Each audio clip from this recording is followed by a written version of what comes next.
بسم اللہ الرحمن الرحیم۔ یہ 16ویں پارے کی سورہ طٰہٰ کی یہ آیات ہیں، آیت نمبر 124، 25، 26۔ فرمایا اللہ تبارک و تعالیٰ نے کہ اور جو شخص میری نصیحت سے اعراض کرتا ہے، رخ پھیرتا ہے، تو اس کے لیے تنگ زندگی ہوتی ہے، یہ تنگ زندگی وہ گزارتا ہے۔ وَنَحْشُرُهُ يَوْمَ الْقِيَامَةِ أَعْمَىٰ، اور قیامت میں ہم اس کو نابینا بنا کر کے، اندھا بنا کر کے اٹھائیں گے۔ تو وہ کہے گا کہ اے میرے پروردگار، لِمَ حَشَرْتَنِي أَعْمَىٰ، آپ مجھے اندھا بنا کر کے کیوں اٹھا رہے ہیں؟ مجھے آپ نے اندھا کیوں کر دیا؟ وَقَدْ كُنْتُ بَصِيرًا، اور میں تو بصیر تھا، یعنی میں تو دیکھنے والا تھا، میری بینائی تھی، مجھے آپ نے اندھا کیوں کر دیا؟ تو اللہ فرمائے گا كَذَلِكَ أَتَتْكَ آيَاتُنَا، اسی طرح میری نشانیاں، میری آیتیں تمہارے پاس آتی تھیں تو تم ان کو بھلا دیتے تھے۔ جب زندگی میں تم تھے تو تم میری نشانیوں کو، میری آیتوں کو فراموش کر دیتے تھے، بھلا دیتے تھے، تو آج ہم نے تم کو بھلا دیا۔ وَكَذَلِكَ الْيَوْمَ تُنسَىٰ، آج کے دن، جو آج فیصلے کا دن ہے، آج میں نے تم کو بھلا دیا۔ نابینا ہو جائے گا، وہ ابتدائی بات ہوگی، اصل میں تو اس کو پھر آنکھ اللہ تبارک و تعالیٰ عطا کرے گا تاکہ وہ دوزخ کی ہولناکیوں کو اور عذاب کو دیکھے۔ ایسا نہیں کہ جو عذاب میں ہوگا اس کی بینائی ختم ہو جائے گی، بلکہ وہ ابتدائی طور پر بینائی ختم ہوگی اس پاداش میں کہ آج جو اس کے سامنے اللہ کا ذکر پیش کیا جا رہا ہے اس کو نہیں قبول کر رہا ہے، تو آخرت میں اس کو نابینا کیا جائے گا، لیکن تھوڑی دیر کے لیے، پھر اس کے بعد اس کو بینائی دی جائے گی تاکہ عذاب کو دیکھے۔ وہ ذکر سے مراد کیا ہے؟ قرآن مجید بھی ہے اور اللہ کے رسول صلی اللہ تعالیٰ علیہ وسلم کی ذات اقدس بھی ہے۔ من اعرض عن ذکری، جو میرے قرآن سے رخ پھیر کے زندگی گزارے گا، یا اللہ کے رسول صلی اللہ علیہ وسلم کی زندگی سے، آپ کی سیرت سے رخ پھیر کے زندگی گزارے گا، تو اس کی زندگی جو ہے کیسی ہوگی؟ بڑی تنگ زندگی ہوگی۔ یہاں لکھا ہے لوگوں نے کہ تنگ زندگی سے مراد ان کے لیے جو ایسی زندگی گزارتے ہیں، ذکر سے غافل ہو کر کے زندگی گزارتے ہیں، تو یہاں تنگ زندگی سے مراد ان کی قبر کی زندگی ہے کہ قبر میں ان کی ایسی تنگی ہوگی، ایسی سختی ہوگی، ایسی تنگی ہوگی۔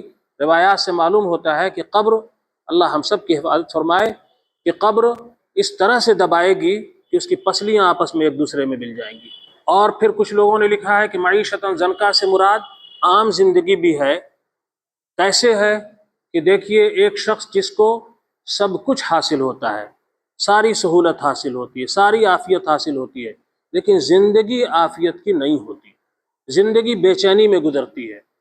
وہ شخص جو اللہ کی یاد سے غفلت میں زندگی گزارتا ہے، تو اس کی زندگی، اصل میں اس زندگی کا لطف اس کو نہیں آتا، زندگی کے مزے سے وہ محروم رہتا ہے۔ زندگی کا مزہ تو اسی کو ملتا ہے جو اللہ سے لو لگا کر کے زندگی گزارتا ہے۔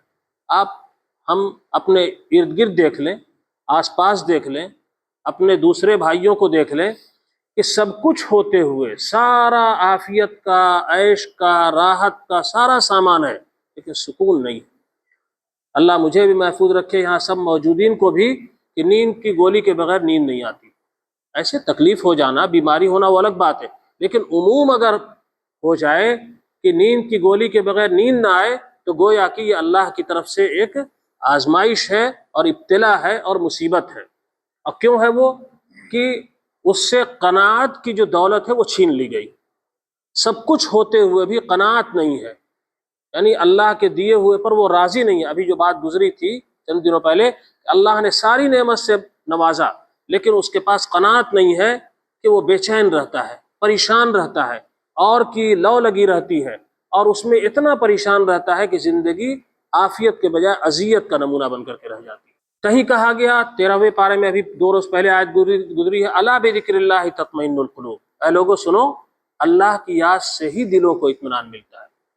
ابھی جو میں نے آپ سے بات عرض کی کہ جن کو اللہ کی یاد کا چسکا نہیں لگا ہے، میں چسکا کا لفظ کر رہا ہوں، جن کو اللہ کی یاد کا ٹیسٹ نہیں ملا ہے، ذائقہ نہیں ملا ہے، ان کی زندگی کوئی زندگی نہیں ہے۔ اللہ کی یاد سے جو دل آباد ہے، اصل میں وہی دل زندہ بھی ہیں۔ اللہ کی یاد سے غافل جو دل ہے، وہ دل مردہ ہے۔ آتا ہے قرآن مجید کی تلاوت کے بارے میں، ذکر کے بارے میں، کہ یہ جیسے کہ کوئی مردہ چیز ہو اس پر پھوار ڈال کر کے پانی کی اس کو زندہ کیا جائے، اسی طرح سے یہ اللہ کا ذکر، قرآن کی تلاوت، یہ چیزیں دل کو زندہ کرتی ہے۔ اور میرے بھائیوں، دل اگر کسی کا خراب ہو جائے، دل کے بارے میں صاف حدیث بھی ہے، جس کو درست رکھنے کی سب سے پہلے کوشش کرنے کے لیے کہا گیا ہے۔ آپ صلی اللہ علیہ وسلم نے فرمایا ہے الا ان فی الجسد مضغہ، سنو بھائیو، سنو، جسم میں ایک لوتھڑا ہے، اذا صلحت صلح الجسد کلہ، جب وہ صحیح رہتا ہے تو پورا جسم صحیح رہتا ہے، اور جب وہ خراب ہو جاتا ہے واذا فسدت فسد الجسد کلہ، اور جب وہ دل خراب ہوتا ہے تو پورا جسم خراب ہو جاتا ہے۔ دل کی خرابی سے ساری خرابیاں پیدا ہوتی ہیں، اس لیے اللہ والوں کے ہاں دل کو صاف رکھنے اور دل کو درست رکھنے کی بڑی توجہ کی گئی ہے، اور دل کو درست رکھنے پر وہ بڑی محنت بھی کرتے ہیں۔ دل میں خرابی ہوئی تو اس کے لیے فوراً متوجہ ہوتے ہیں، اور وہ کیا ہے؟ دل کی درستگی کے لیے جو پانی ہے وہ توبہ ہے۔ جب انسان گناہ کرتا ہے تو آتا ہے کہ دل پر سیاہ نقطہ لگ جاتا ہے، پھر گناہ کرتا ہے پھر لگتا ہے، پھر گناہ کرتا ہے پھر لگتا ہے، پھر گناہ کرتا ہے پھر لگتا ہے، یہاں تک کہ اتنا دھبا لگتا ہے کہ وہ دل بالکل کالا اور سیاہ ہو جاتا ہے۔ لیکن توبہ جب کرتا ہے تو وہ سیاہی گھٹتی ہے، اللہ کی طرف رجوع کرتا ہے تو سیاہی گھٹتی ہے۔ اللہ کے ذکر سے دلوں کا اطمینان ہے، اللہ کی یاد سے دل کی زندگی ہے، اللہ سے بے پرواہ ہو کر کے دل کی مردنی ہے۔ دل جب خراب ہے تو زندگی میں کوئی مزہ بھی نہیں ہے۔ وہ آپ آئے دن اس کا مشاہدہ بھی کرتے ہیں کہ جو اللہ کی یاد سے غافل ہو کر کے زندگی گزارتا ہے، اس کی زندگی کوئی زندگی نہیں، بلکہ وہ موت کے برابر وہ زندگی ہے۔ مومن کے لیے یہ ضروری ہے کہ وہ اللہ کے ذکر سے اپنے دل کو آباد رکھے۔ قرآن نے بھی کہا ہے یا ایھا الذین آمنوا اذکروا اللہ ذکرا کثیرا، اے ایمان والو اللہ کا خوب ذکر کرو۔ تسبیح ہے، تحلیل ہے، تحمید یعنی تسبیح سبحان اللہ، تحمید الحمدللہ، تحلیل لا الہ الا اللہ، ان تسبیحات کا ورد، درود شریف کا ورد، یہ سب چیزیں دلوں کو زندہ رکھتی ہیں۔ حالات کی، ماحول کی کثافت دل پہ اثر انداز ہوتی ہے، دل کو خراب کرتی ہے۔ ماحول کا بھی بہت اثر پڑتا ہے، تو ماحول کو بھی درست رکھا جائے تاکہ دل درست ہو، اور اس کے لیے اللہ والوں سے ملاقات، اللہ والوں سے ملنا، ان کے یہاں جانا، ان سے نصیحت کی درخواست کرنا۔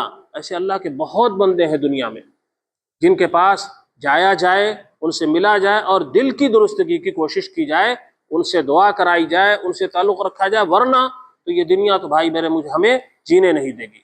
یہ دنیا کی رنگینی اور اس دنیا کا سامان اور اس دنیا کا مال، یہ تو ہمیں جینے نہیں دے گا، یہ تو پریشان ہی کر کے رکھ دے گا، بالکل زار زار کر دے گا۔ اس کو صاف کرنے کے لیے یہی چیزیں ہیں، یہ ٹیبلٹ ہے گویا کی، یہ دوائیں ہیں ذکر کی شکل میں، جس سے ہمارا دل درست ہو سکتا ہے اور اللہ سے تعلق مضبوط ہو سکتا ہے۔